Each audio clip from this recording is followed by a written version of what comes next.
here we go. We're getting into the best of 5, and spawning in the top left-hand corner of Oceanborn, we have the Polish Protoss player, the Red Protoss, representing Clan SWS.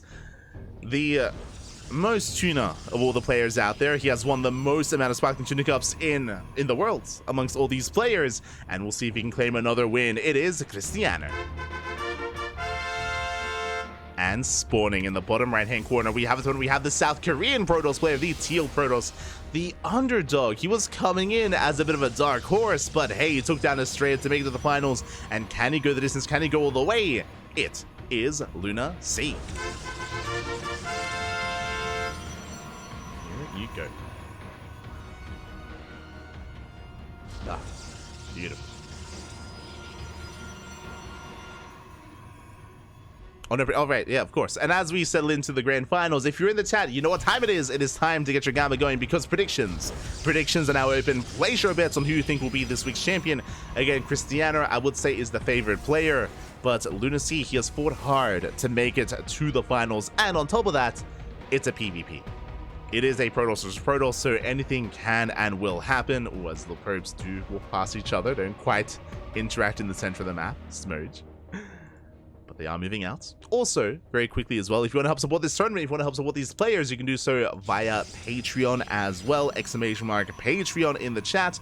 You'll get a link to our Patreon page, where, of course, all the money that we make via Patreon goes towards our 3 tournaments. It goes towards Sparkling Tuna Cup, Sea Duckling Open, and Master Swan Open as well. We also have stretch goals to help grow the tournament series, help pay out more players, help boost the prize pool, and allow for growth in the online tournament scene. So if you're interested, you can support us via Patreon. Otherwise, you can support us through another route via Matcherino. There is a Matcherino page for this tournament. Unfortunately, our tournament isn't large enough to have coupons, so there's no coupons on Matcherino for our event. But if you want to provide for and boost specifically this week's tournament, you can do so via Matcherino if you wish. So there's also Matcherino as well. That is where all the payouts are done for our tournaments. And otherwise, hope you enjoy. Hope you have enjoyed the tournament series so far, and hope you'll enjoy the finals as well, as we are opening up. Again, double adept opener out of LunaSea. We have a single sentry, and what that means, into a faster Nexus. So a bit of a greedier build by Krystianer. Basically, Krystianer, he skipped his second unit. He made 1 unit despite going 2 gate, 1 sentry into a faster Nexus. So a very greedy build by Krystianer. Meanwhile, LunaSea is opening up not just with 2 adepts, with 4. He's got a 3rd and 4th adept on the way. And do you see what I see? A proxy. There is a proxy pylon across the map. The pylon has been placed. LunaSea setting up something cheeky across the map. Something very cheeky. Meanwhile, I see someone asking in the chat, is this live? Our casts are always, we never rebroadcast. We never have a rebroadcast on the Cranky Ducklings, but if there's ever a replay cast, it is usually stated in the title. So if you don't see replay cast in the title, then it's live. As a heads up. We do replay casts from time to time, like when it comes to other events. But the broadcast itself is live. As adepts are warping in. 6 adepts so far. Oh, and we're committing into 8. Oh my god. 8 adepts here for LunaSea. And what is the proxy going to be? We have a Twilight Council. This should be for the Invisible Man. But Krystianer playing safe, opening up with the Robo. There is that Robo follow-up. That means that he does have access to detection, to observers. DTs, they can end the game. We have seen even players like Hero and MaxPax just instantly die to the first couple of DTs if they don't have the Robo, but Krystianer does. So this is a big gamble for LunaSea. Alas, not going to quite pay off. As he threatens the shade, as so far Krystianer is keeping up. He walls up, he walls off. He has a massive probe lead at 38 probes to 28, up 10 workers. And LunaSea has to get some damage done. He does shade up the ramp, doesn't commit. Dark Shrine is halfway done. LunaSea checking his vision. He does get eyes on the Robo. Now, despite the Robo, there is no detection. Currently, there is no observer, but I'm sure there soon will be. So again, Krystianer, he has potential for detection.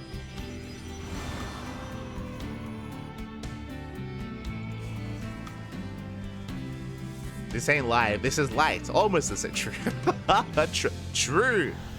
I am light, not live. Ahí está. We rebroadcasted once. I think we did? Question mark? Maybe? Maybe?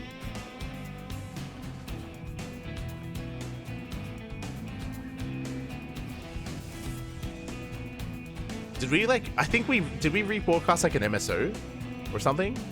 Due to tech issues. Yeah. I think we did, yeah. That was recent as well. That was like maybe 2 months ago. I think there was a rebroadcast. Meanwhile, Prism has arrived. Dark Templar going to be warping and going into Glaives behind this as well. Aye. Again, non-stop aggression from LunaSea, but again, there's a lot of pressure on him to get some damage done because he is behind economically.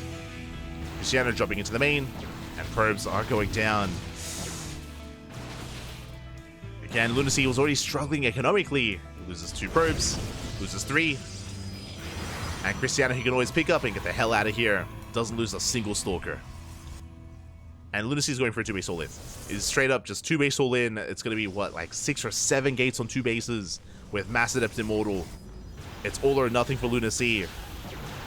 So Krystianer drops into natural, gets 2 more probes, 3 more probes.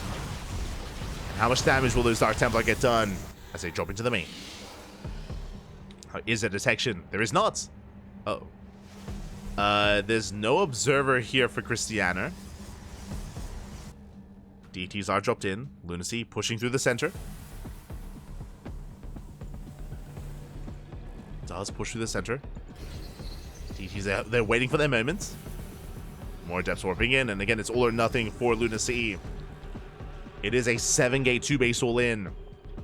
Stalkers are keeping up. Stalkers, they drop across the map. DTs, they're well into the mineral line, and probes are going to go down. Krystianer is distracted. Gets a Warp Prism. Does shut down the Warp Prism. Force fields away those Immortals. Pops the Overcharge. Shuts down the main army. But probes are going down for both players. Adepts are forced to recall, but they mostly get cleaned up. The Immortals! Krystianer, he hunts them down. Does chase them down and will shut down both of them. Both Immortals fall. But the DTs are wreaking havoc. That's going to be 19 probe kills in the main. Krystianer, he wasn't aware. Uh-oh. Observers now on the way. And those DTs, they are crippling the economy of Krystianer, but what about the main army? Krystianer, he has a 40 supply lead. That's a lot of army supply. Does recall back home with a handful of stalkers. Meanwhile, he pushes in. And that's just how large the army is of Krystianer. He can defend and he can attack. And GG gets called. Krystianer, he will take game number 1. GG. GG, well played. Very chaotic play out of LunaSea, going for Adept Aggression into DTs, into a 2-base all-in. Last Krystianer, he was able to cripple LunaSea, leading into the all-in as well, killing probes, denying any kind of damage from the Adepts. Very safe and very solid play there from Krystianer. Does take game 1. Does take the first game. And now we are jumping into game number 2. Let's go.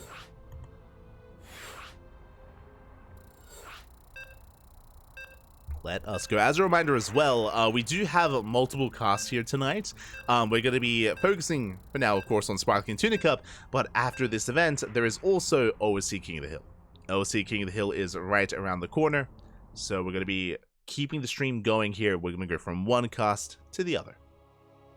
It's been a while since we've casted OSC King of the Hill. Usually it's Wardy. Wardy has priority, but whenever Wardy isn't available, that's when we do step in and provide some English casting as well.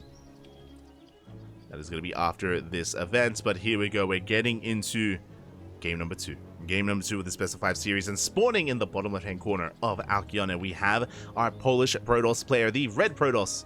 It is Krystianer. And spawning in the top right-hand corner, we have the South Korean Protoss player, the Teal Protoss. Down in the series, but it's a best of 5. We have plenty more games ahead of us. It is LunaSea. Here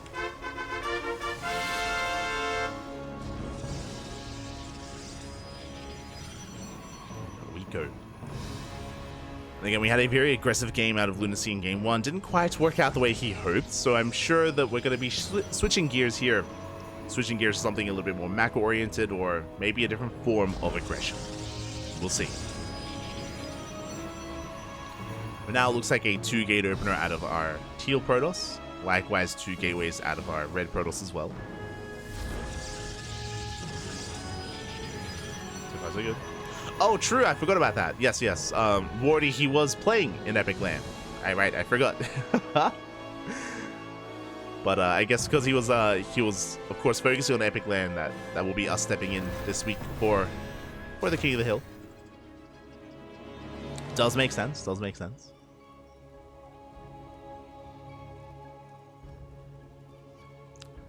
As the probe is moving out, LunaSea, he does mine through the mineral patches here on the right hand side, and this is looking like a fake proxy pylon. I say that the probe does stick around. Okay, never mind. Now, this pylon is still quite far out, quite far away from his opponent.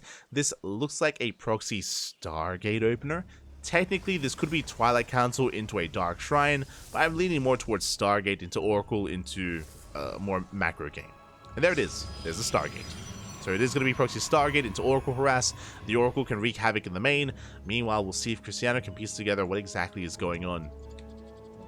As Krystianer, he's scouted. Did get eyes on the pylons. We'll attempt to delay the expansion. If Krystianer, if he scouts on the right hand side, then it will confirm that a probe is clearly on the other half of the map. Krystianer, he backs off. He does back off. I believe LunaSea did invest into a faster third pylon. Yeah, you can see how heavily oversupplied LunaSea is, because basically he threw down an extra pylon to make it look like there was no proxy. So this is a pretty big investment here for LunaSea. And this will mean that Krystianer, there's nothing really tipping him off, and there's no reason to get a shield battery in the main. So his main base is very exposed. It is very exposed, very vulnerable. Again, basically, LunaSea's build is inefficient, but it's meant to be inefficient to try to throw Krystianer off the scent and to try to catch him off guard. Try to catch him with his pants down. Two adepts do shade in. So far, Krystianer is keeping up. He's ready at the natural, focusing his expansion. LunaSea going for the gold. Oh, he's crazy. Going for the gold. Let's go. The main base, I mean, there's nothing here. There's no stalkers, there's no shield battery. The adepts, they keep the attention here at the natural, and the Oracle does get in. And probes are going down. It's going to be 4, going to be 5 probe kills. Very nice damage. The Oracle will survive, will escape, and will get away. So a good start for LunaSea. Gets 5 probes, and he's getting away with the gold for now. He is getting away with it. Adepts, they shade into the main. The ground army was distracted. Adepts, they don't commit though. They do keep Krystianer busy.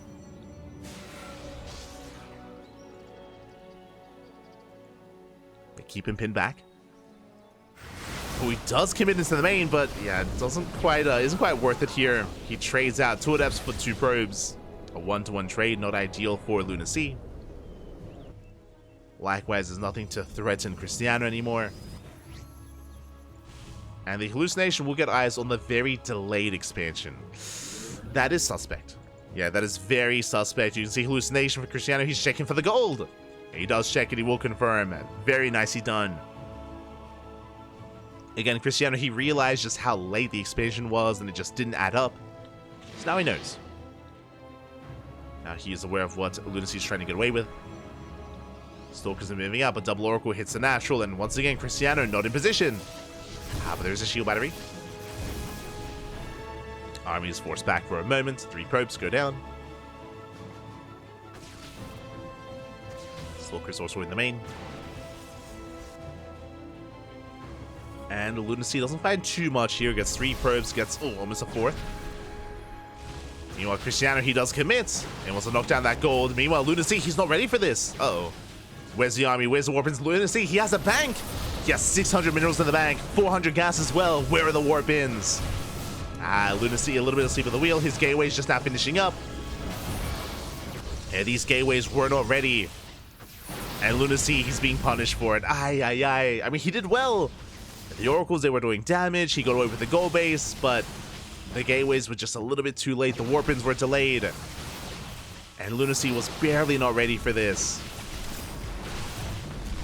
As Krystianer, he knocks down the main army. Boys are being pulled. We have slow zealots to defend. Charge finishing up now, but a couple of seconds too late. And this may just be game.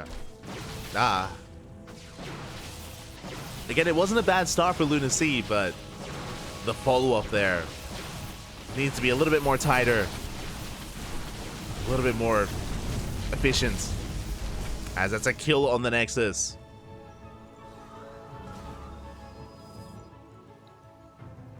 And from here, Krystianer, he has a worker lead. He's been happily mining from 2 bases this entire time. Built up a better economy. Now Krystianer, he's throwing down extra gateways, and he's getting ready for his counterattack. This time with extra gates, with Blink, and with a Warp Prism to reinforce.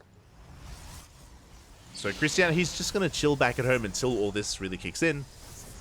And it's going to be a tough hold for LunaSea.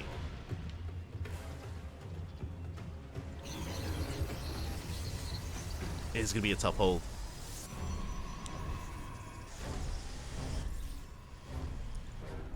As LunaSea going to attempt to delay the third. Goes down the stasis. More gateways being thrown down. How many gates? We're getting up to 8. Oh my god. So Krystianer is going for an 8-gate 2-base all-in. I mean, he knows he has momentum. He knows he's ahead. So there's no reason to just expand and macro from here. Much more decisive play from Krystianer. The hallucination will confirm LunaSea sees all the gateways. He now knows. He also catches the Warp Prism. Somewhat. Blink is not yet done. Warp Prism does get away.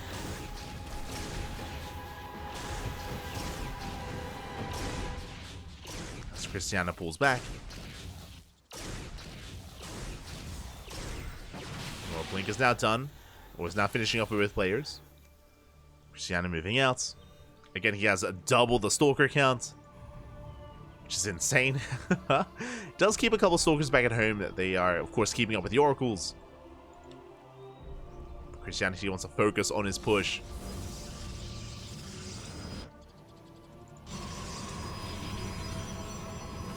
Towards that natural. So far, a nice concave from LunaSea. Does throw that in the force fields. Has the fake Immortal. It's helping. Doing what it can. There's the overcharge. Overcharge gets popped, and LunaSea is holding the line for now, but more reinforcements are coming in, and eventually this overcharge is about to run out. And once it does, Krystianer can commit. As now there's no more overcharge. The Immortal is not quite able to do much here. We just dive on top of the army. Don't even waste any shots on the Immortal. I mean, the Observer sees everything anyway. And Krystianer, he does overwhelm. Again, he was able to deny the goal base and just snowball from there. LunaSea unable to stabilize, unable to get away with his build. And with that, Krystianer will take a GG gets called. Krystianer takes a 2-0 lead. GG.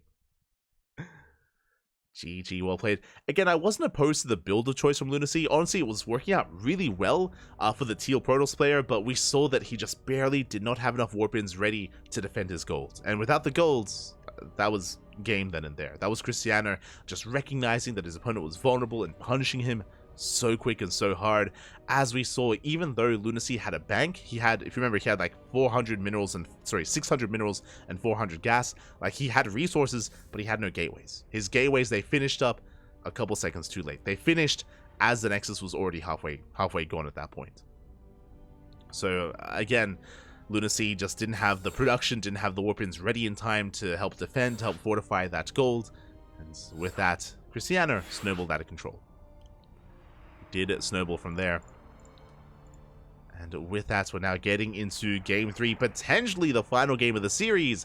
I'm hoping for a back and forth. I'm hoping for a Game 4, potentially a Game 5, but the pressure is now on LunaSea. I appreciate the builds. Like, Game 1, we had Proxy Dark Shrine into a 2-base all-in. Game 2, we had like a faster third pylon to fake it, to hide the Proxy Stargate into gold base. Like, some wild builds here out of LunaSea, but yeah, has been unable to really bring it home. And we'll see what he has for us this time here in Game 3. What's it gonna be? As spawning in the top right-hand corner of a Ghost River, we have the Polish Protoss player, the Red Protoss, representing himself, currently teamless, but deserving to be on a team. It is Krystianer. And spawning in the top left-hand corner, we have his opponents. We have the teal Protoss player from South Korea. It is LunaSea. He's crazy. He's a lunatic. And again, the pressure is on. He's down 2-0. He can start the comeback. If he wants to have a comeback, he has to start it here and now to force a game 4, potentially a game 5. But here we go.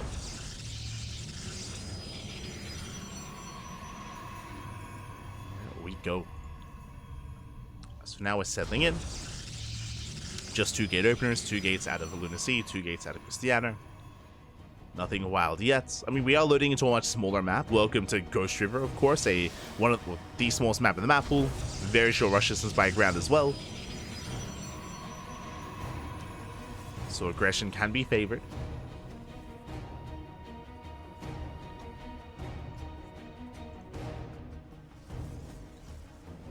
Back in the house of the deciding maps. Oh, welcome back, Pappy. Welcome back home.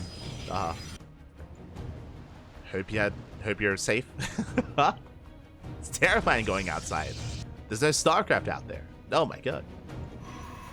Take care of yourself. Welcome back. As LunaSea is going for a proxy. Now, this time there is no fake second pylon here back at home. So Krystianer, he goes in, he scouts, and he confirms. He's like, hold up. Where is your second pylon? Mine is in my main. Yours is not. So Krystianer, he knows that the pylon is somewhere else. It could be a fake proxy pylon. It could be a real proxy pylon. It's on Krystianer to find out. As we confirm, proxy robo. 1 base all in. It's a 1 base all in from LunaSea. It's all or nothing here for the teal Protoss. You can see Krystianer moves out with a second probe. Again, he knows that the pylon is somewhere. He's on the hunt. He's on the hunt for that pylon. Does check on the right, checking the center of the map as well. Does he go up the ramp? Ooh, not quite. Does not go up the ramp. He does check the center, rotates back around, checking bottom left as well, and unfortunately he's checking everywhere except for up this ramp, specifically in the center of the map. But it looks like he will eventually scout. Oh, he will. He will barely come across this. Good scouting here by Krystianer. He will find the proxy robo. He now knows 1 base all in. He's now fully aware. Back at home, he should not be expanding. He should be throwing down his own shield batteries and robo. There it is. Robo's on the way. 3rd gateway, shield battery as well. Krystianer, he's going to be abandoning his natural to defend at his main. So he has to secure himself here on top of the ramp. Ooh, Krystianer's moving out of the stalkers. His goal here might be to try to shut down the proxy. To try to catch reinforcements and maybe even depower the robo. He does find a stalker. Oh, a rough start. Rough start for LunaSea. He does catch a stalker. Massive pickoff, and he ignores the proxy. Instead, he's going for the main. He's going for the main base. LunaSea out of position, trying to respond. And now the aggressor is turned into the defender. Yeah, Krystianer just being so proactive here. Going for the pylon. He will depower. Yeah, both gateways depowered. Drags the army all the way back home. And from here, Krystianer is going to have to try to recall back home. Does recall and... oh! Will not lose a unit. Oh my god. Doesn't lose anything. The stalkers, they make it back home just in time. And again, there's just a big delay here for the all-in. Kill the stalker, kill the pylon, delayed warp-ins, delayed the push. So it's been a rough start for LunaSea. I mean, he still has potential. He can still pop off. But a rough start nonetheless. As he is pushing in. There's a Twilight Council follow-up. This might just be for DTs. I'm curious. As LunaSea does at least get a pylon. But he cannot push up this ramp. No shot.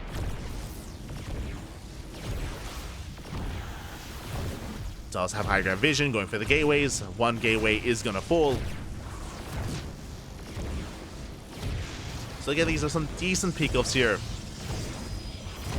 As Krystianer instead is going for his own counterattack. He's going to try and defend the ramp. He has a warp. Oh, sorry, he has a sentry. He has a force field.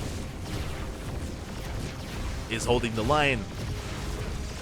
And what do we have in this war prism? We have 4 stalkers. They're going for the mineral line, and they might just force a recall, but there's no energy. Oh, there's no energy for a recall. Force fields, they don't quite get the adept. Gas geyser goes down. Back at home, there is a defensive warp in. Nice juggling here by Krystianer. And there's that recall. The army recalls back home, Immortals into the main, probes are going down. But LunaSea was hoping for more damage. And while Krystianer still being active, going for the proxy, makes sense.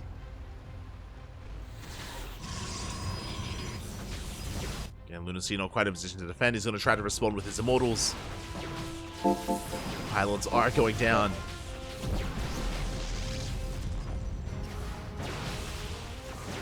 Gets one, gets a Stalker as well. Oh, this is not a fight that LunaSea can take. No, not without the Immortals. Loses another Stalker. Another Stalker goes down.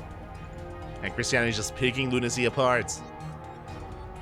And LunaSea has to make a choice here. Okay, I was curious. What was going to be done with the Twilight Council? It's going to be Adepts. It's going to be Glaives. The Glaives are on the way.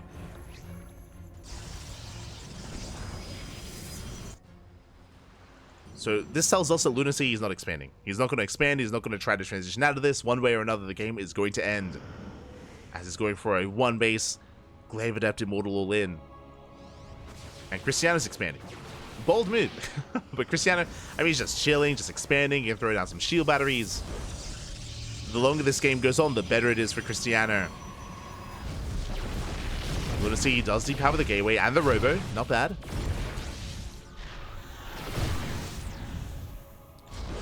Does depower some of the production.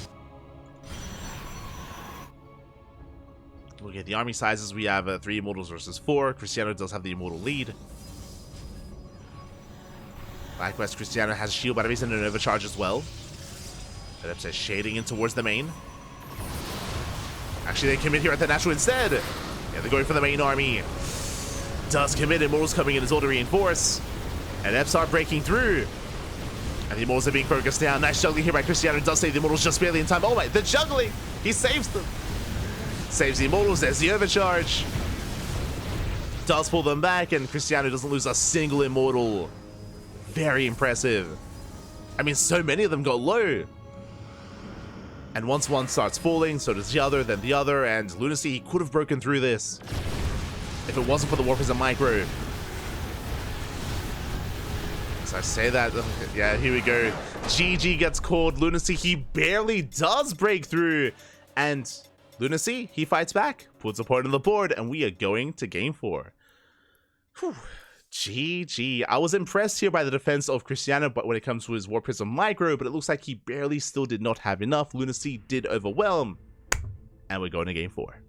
Oh my god. We are going to game number 4. Again, the Adepts as well, they did so well when it came to cleaning up the Gateway composition, the Gateway army, specifically the Sentries, the Stalkers. And with that, we have a series. Now, can we make it to the ace match? That is the question. Can we go all the way to game 5?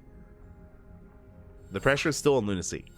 What's the map going to be? I'm curious. Oh, one of the larger maps in the map pool, we're going to be loading into Golden Aura instead.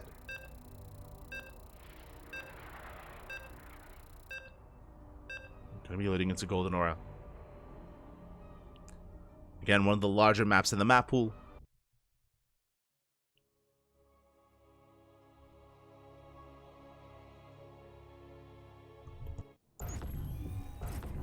Oh, fala galera, fala galera. I see Inexorable in the chat. I like how you know well enough to ask if Australia played Terran. He knows, Papi, he knows. But here we go, we're getting into game number 4. And spawning in the bottom right hand corner of Golden Aura, we have the Polish Protoss player, the red Protoss, representing himself, proudly teamless, but deserving to be in the team. Still one game away from becoming this week's Sparkling Tuna Cup champion. It is Krystianer. And spawning in the top left-hand corner, we have his opponent. We have the teal Protoss player from South Korea. He fights back in that last game. He pulls off the one base all in. And can he keep going from here? It is LunaSea.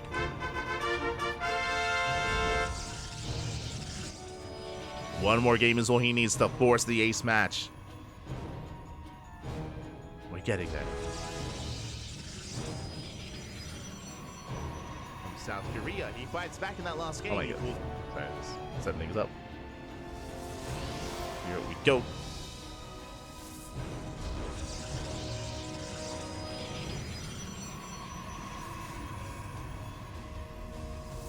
Nightmare versus Oliveira, when start? I think that's... Is that like a super show match that's going on? Not here, not here.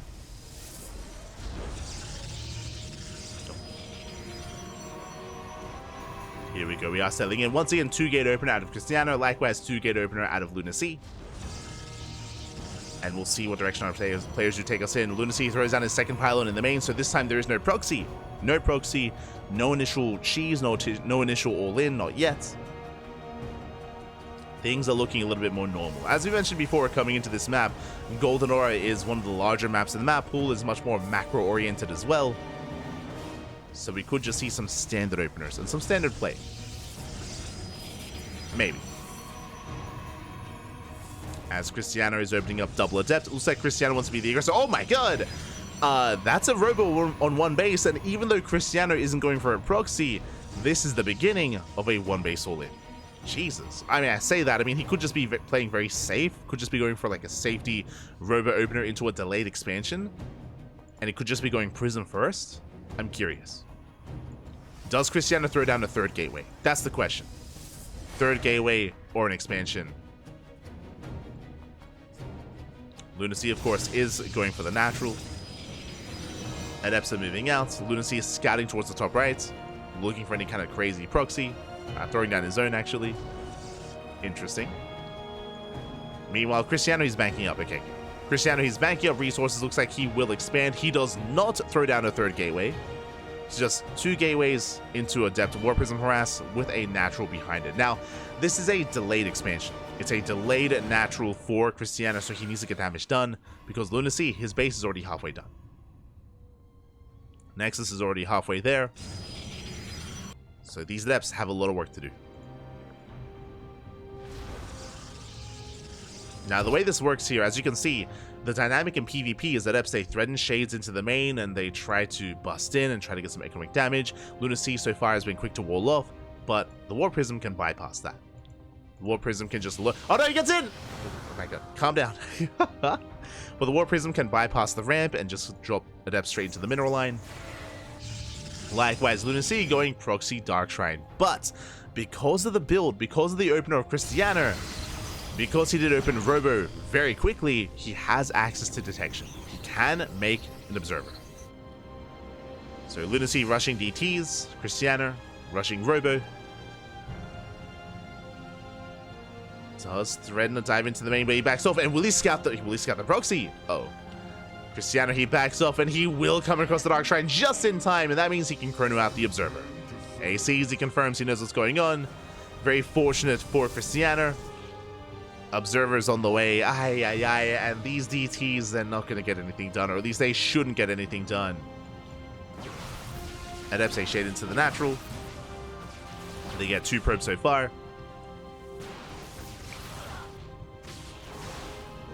Krystianer, he's going for the Dark Shrine. And this was a pretty big investment from LunaSea, and it's not going to pay off. Will be cleaned up by Krystianer. Shuts down the Dark Shrine. There are some 2 Dark Templar on the way. They're warping in. They have potential for damage, but the Observer is in position. The Observer is in position. LunaSea does save the pylon at least. Let's say the pylon DTs are deflected.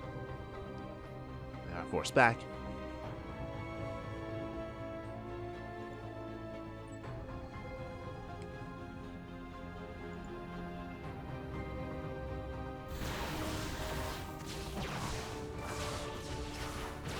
And from here, the game will continue. Of course, I will give the edge to Krystianer, as there was a big kind of investment here into those Dark Temple, which didn't quite pay off. At the same time, you could argue as well that Krystianer, he invested into the initial Adepts and Prism Harass, and he also didn't get much damage done either. So we have a back and forth. We have a back and forth game state. Krystianer the first to expand and take a third. Adepts are poised to go into the natural. Meanwhile, LunaSea, he's going for his upgrade of choice here. He's going for Glaive Adepts, and usually this signifies 2-base play. We'll keep an eye on the gateway counts, but we have seen LunaSea embrace 2-base all-ins off of like 8 gates with Mass Glaive Adepts and Immortal production.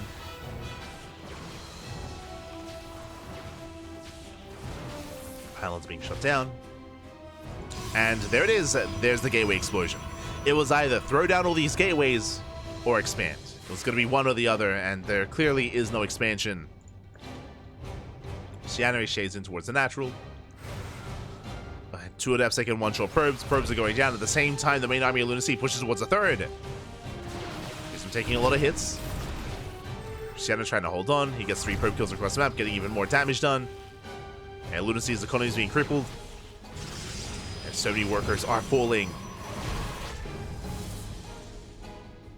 And LunaSea is committed. The Teal Protoss player is committed. Prison's moving out for reinforcements. Krystianer trying to hold on. He's got 3 immortals. He has a shield battery. He has Nova Charge.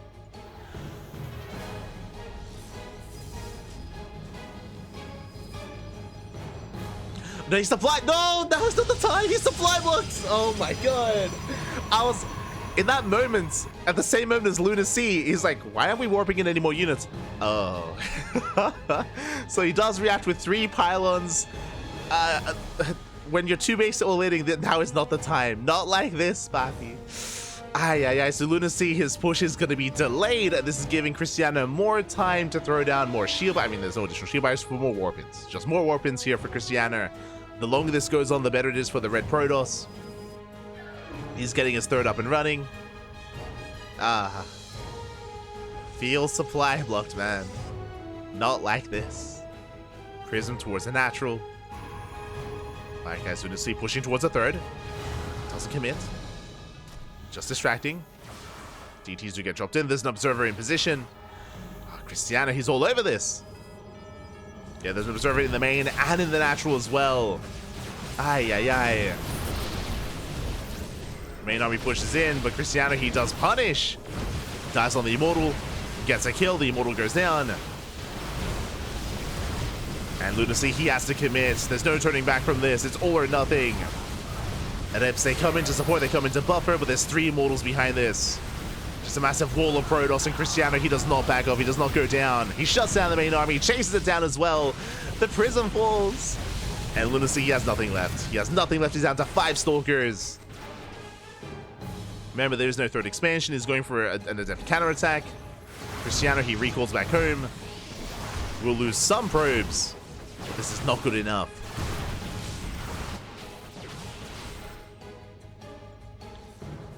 As Krystianer is going for the kill. He is moving out. The Prism is somewhat exposed, but nah, it doesn't matter. Even if the Prism goes down, there's just so much on the ground. GG gets called. There's just too much. And Krystianer, he will survive. He will defend. He will take the series 3-1, becoming this week's Sparkling Tuna Cup champion. GG. GG, well played. Congratulations here to Krystianer as he will take the series. Again, he was the favored player coming into this, but a shout out to LunaSea for making it to the finals as well. It was not an easy road for him. He took down Mono, took down Estrella to make it here, and he even did make Krystianer bleed in the finals as well. Krystianer, he did not drop a single map until the finals, until LunaSea was able to rise to that challenge. GG.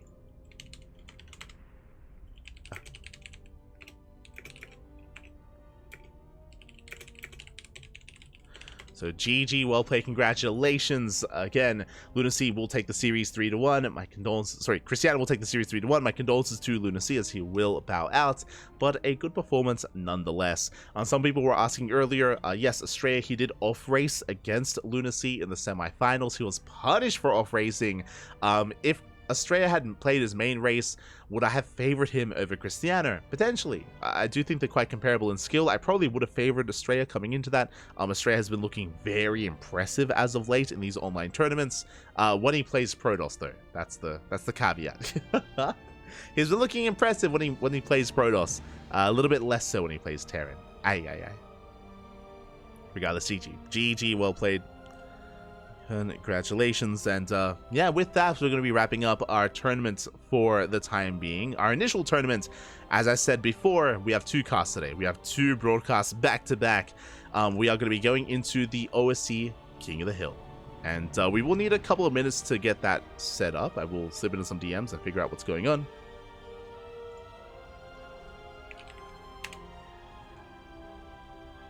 as I believe the first round is underway in OSC, and I will need some time to set up all of the assets, all the graphics, and get things going.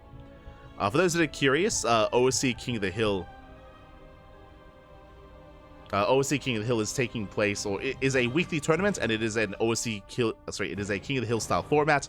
What does that mean? 15 players. 15 players, they do step up, they do rise to the challenge, and it's best of ones. 15 best of ones, back to back to back. The winner stays on, and the loser is eliminated and replaced by another player, then another player, then another player, and yeah, just keeps on going. It's honestly a really fun format. Not the most like balanced in a way, because it's purely best of one, so there's a lot of upsets, there's a lot of chaos. I think last week, Beyond got taken out by an unsuspecting player, likewise Nightmare as well, so you can have these big favorite players knocked out by underdogs, because all they need is one win. All they need is one game, papi, one game. Crazy. So we are going to be jumping into that in a couple of minutes. In a couple of minutes time. Just catching up.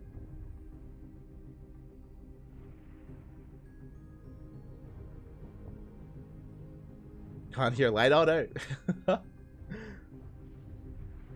But yeah, with that, hope you all enjoyed yourselves. If you enjoyed this tournament, this is a weekly tournament. Every single week we have Sparkling Tuna Cup.